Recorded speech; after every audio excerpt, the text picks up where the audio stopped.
di sebuah rumah kecil di kota. Danu duduk di sofa sambil menggulir layar ponselnya. Sesekali menghela napas panjang. Lia yang sedang duduk di sampingnya mengelus perutnya yang sudah membesar, menyadari gelagat suaminya yang tampak bimbang.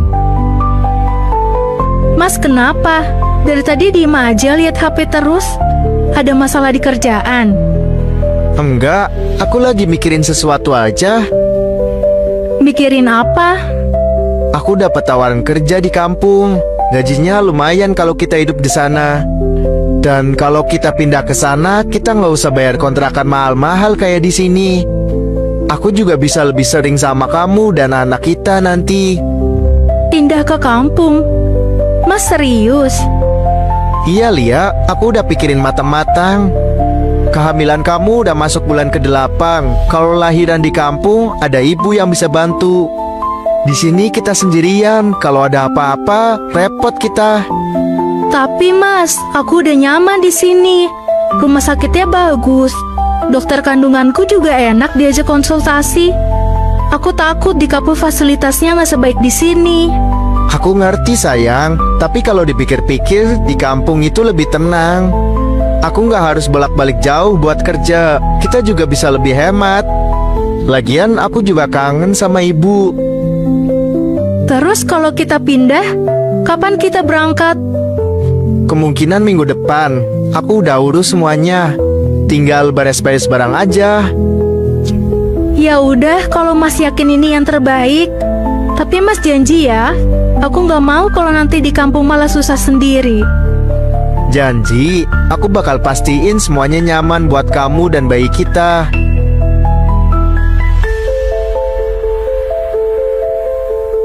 Danu dan Lia resmi pindah ke kampung. Mereka tinggal di rumah kontrakan yang bersebelahan dengan ibunya Danu, Bu Sumi. Awalnya semua berjalan lancar, tapi seminggu kemudian setelah kepindahan mereka, masalah mulai muncul. Danu, motormu jangan dibawa ke kota dulu. Loh, kenapa Bu? Takut ada orang leasing yang nyamperin. Nanti diambil di jalan, kan cicilannya nunggak. Hah? Nunggak? Bu, tiap bulan aku transfer buat bayar cicilan.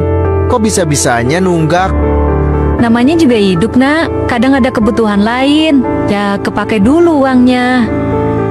Bu, uang itu kan buat bayar cicilan. Kenapa malah dipakai buat yang lain? Ya, buat keperluan rumah. Listrik naik, beli beras, beli gas. Daripada rumah gelap atau gak ada makanan, ya mending uangnya kepake dulu.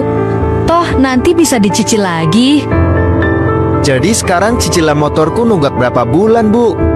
Ya sekitar 3 bulan lah. Ya udah ya, ingat pesen ibu. Mas, kita harus bayar double dong sekarang. Ya mau nggak mau kita mesti bayar.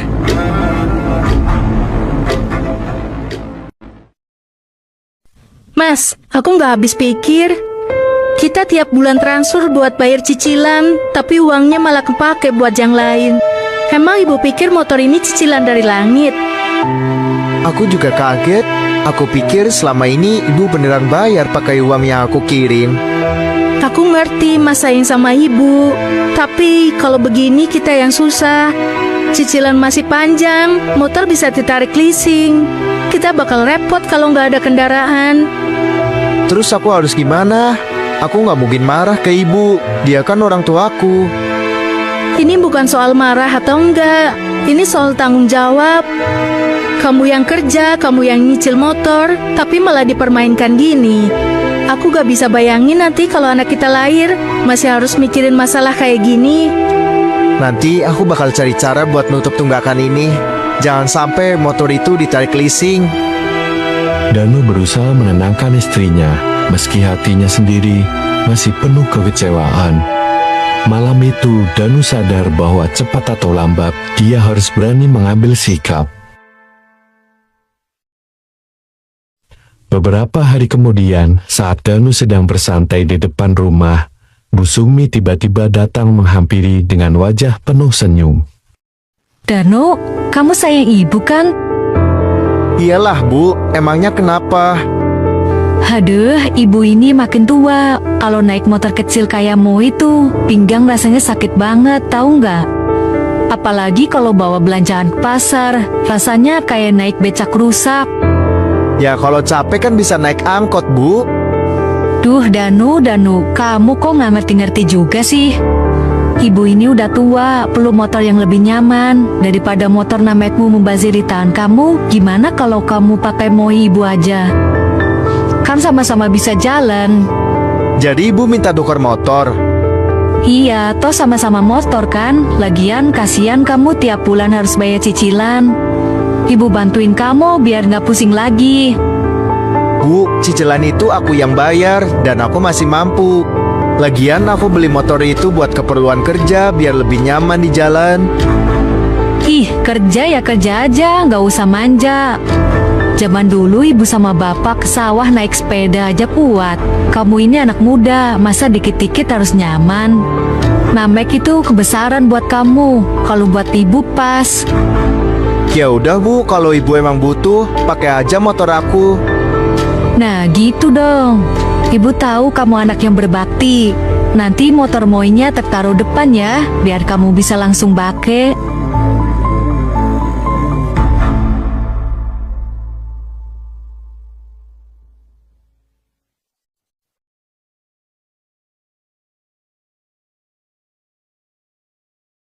Loh, nameknya kemana? Kok cuma ada Moi?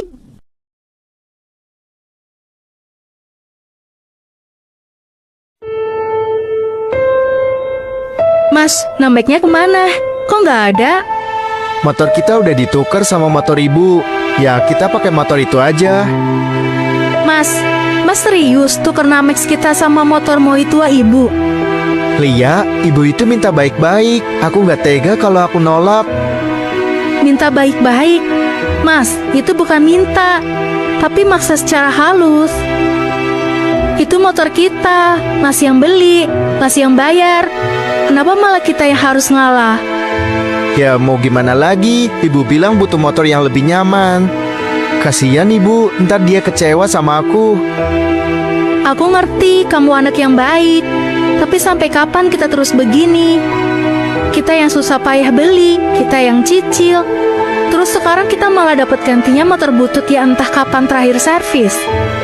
Aku ngerti kamu marah, tapi ya sudahlah, kita pakai yang ada dulu.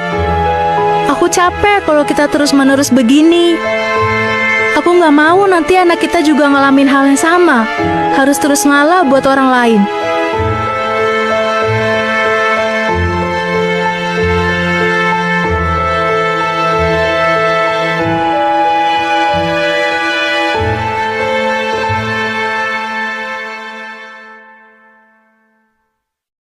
Pak, lihat ini. Masuk lagi duitnya dari investasi kita di PT yang kemarin itu. 3 juta loh. 3 juta? Dari yang 10 juta kemarin itu? Iya, belum sebulan aja udah balik segini. Coba kalau kita tambahin modal yang lebih besar, pasti cuannya lebih gede. Tapi kita udah keluarin 10 juta. Kalau mau nambah lagi duit dari mana? Ya tinggal pinjam dari bank. Pakai jaminan rumah masih bisa lah kita urus sampai improve. Tapi ntar nyicilnya gimana? Beneran bisa dibayar nggak? Lah, ya pakai dari duit keuntungan investasi ini. Kita pinjam 200 juta, nanti kan profitnya pasti makin gede. Dari situ kita buat bayar cicilan, malah nanti bisa lebih. Kalau untuk terus sih nggak masalah. Tapi kalau tiba-tiba macet gimana? Udah Pak, tenang aja. Ini bisnisnya bagus. Udah banyak yang untung besar. Nanti kita ajak juga si Danu biar dia mau invest di sini. Lumayan kan uangnya, bisa buat beli motor baru. Iya deh, asal aman aja.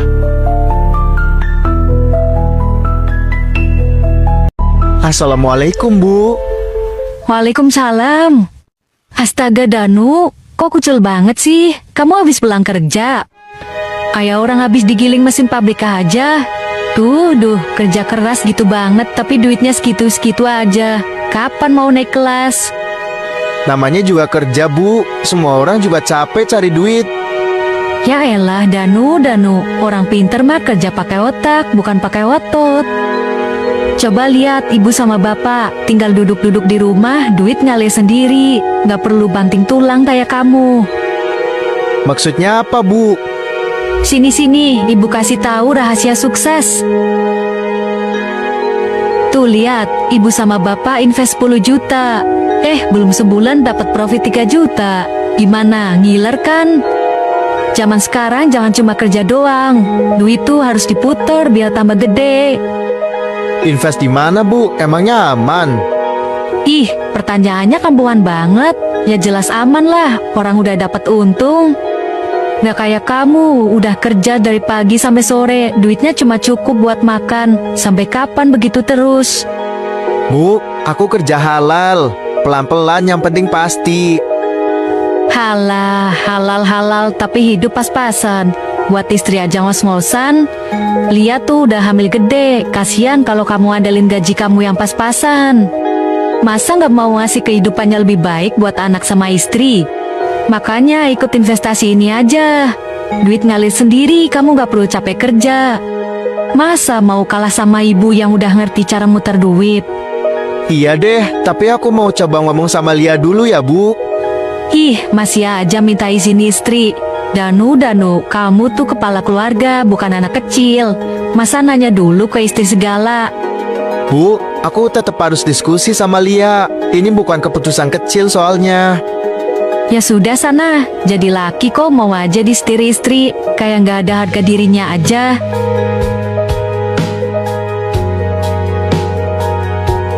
Assalamualaikum. Waalaikumsalam. Lia, tadi aku habis dari rumah ibu. Terus dia ngajakin aku buat invest di PT yang katanya udah ngasih untung gede ke mereka. Invest di mana emangnya? Katanya sih di PT Mencari Profit Sejati. Mereka modal 10 juta, bisa dapat untung 3 juta dalam sebulan. Kalau kita ikut gimana? Mas, ini kayak investasi bodong gak sih? Masa ada investasi seperti itu baliknya? Profitnya gede lagi. Itu juga yang aku pikirin. Tapi di sisi lain, aku juga kepikiran soal kita. Kamu bentar lagi lahiran, biaya makin besar. Aku takut gaji aku nggak cukup buat semuanya. Aku ngerti kamu khawatir, tapi jangan sampai niat cari tambahan malah bikin kita kehilangan uang. Banyak banget orang ketipu investasi kayak gitu. Iya sih, aku juga gak mau gegabah. Makanya aku diskusi dulu sama kamu sebelum ambil keputusan. Bagus kalau Mas gak langsung percaya, tapi kita harus cari tahu dulu. Jangan sampai uang kita malah hilang gara-gara ikut sesuatu yang gak jelas. Aku pasti cari tahu dulu sebelum mutusin apa-apa. Meskipun hatinya masih bimbang, setidaknya Danu tahu satu hal. Dia tidak akan mengambil keputusan tanpa memastikan semuanya dulu.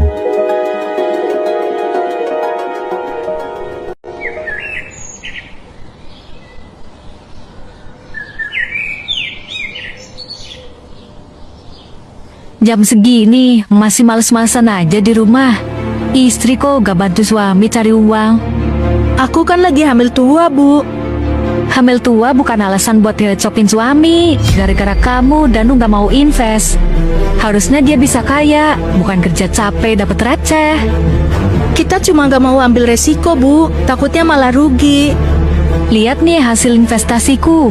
Kalau Danu nurut, dia pasti udah beli mobil. Kamu baca tuh quotes-quotes di internet. Mau kaya ya harus berani ambil resiko, berani keluar zona nyaman. Kalau begini terus ya hidupmu bakal gitu-gitu aja. Yang penting bukan cepet kaya, Bu, tapi nggak jatuh miskin karena salah langkah. Ya udahlah bodo amat, lihat aja nanti siapa yang benar. Astagfirullah, semoga kamu tumbuh jadi orang yang bijak, Nak.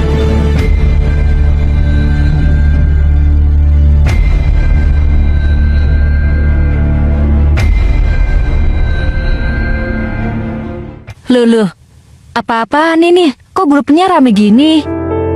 Ada apa, Bu? Astagfirullah, Pak. Ownernya kabur. Duit kita hilang. Hah? Maksud kamu gimana? Kan baru kemarin kita nambah investasi. Ini lihat, grup investornya isinya teriak-teriak semua. Katanya kantor PT-nya kosong, orang-orangnya kabur. Gak ada yang bisa dihubungin. Jadi duit kita naik semua, Bu. Iya Pak, duit pinjaman itu semuanya hilang. Bu, Pak, beneran investasi yang ibu masukin itu ketipu. Tadi aku lihat berita di internet. Iya nak, ibu ditipu. Uang kita semuanya habis. Astagfirullah, Bu. Padahal sebelumnya udah aku peringatin buat hati-hati. Tapi ibu gak percaya. Ibu pikir ibu bisa cepet kaya nak. Ibu bosen hidup kayak gini terus. Tapi malah ketipu gini. Bu, mungkin ini pelajaran buat kita. Jangan lagi percaya sama yang kayak gitu-gitu. Gak ada hal yang instan di dunia ini.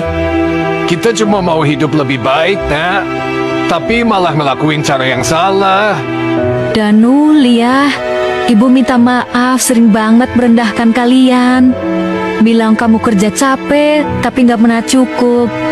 Mungkin ini karma karena mulut ibu suka nyakitin. Ibu, kita semua nggak ada yang sempurna. Tapi yang penting kita belajar dari kesalahan.